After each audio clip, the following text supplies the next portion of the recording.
Елордада 8-ші қабаттың терезесіне ілініп тұрған қызды құтқарған азамат төтенше жағдайдағы ерлігі үшін төс белгісімен марапатталды. Марапатты төтенше жағдайлар министрінің бірінші орынбасары Ибрагим Күлшімбаев табыстады.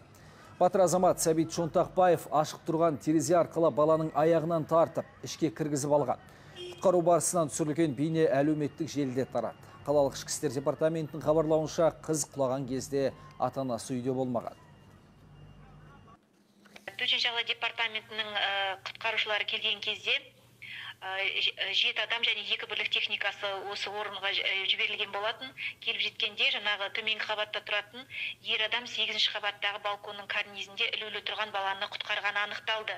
Бақытымызға орай 85-ші жылы туған кейіпкеріміз Сәбит атты ер адам 7-ші қабатта тұрып ілініп тұрған, жылап тұрған баланы көріп ойланбастан сол жерден өмірін құтқарып қалды.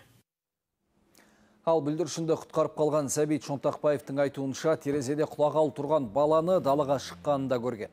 Көршісінің есігін қағып, ешқандай қауіпсіздік құралдарынсыз құтқаруға тырысады. Ол кезде қорқыныш сезімі болмай, аман-есен алып қалуды ойладым дейді өзі.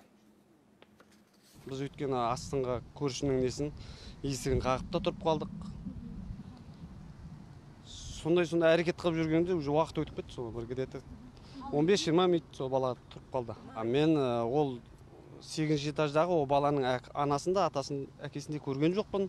Тек баланы құтқардым.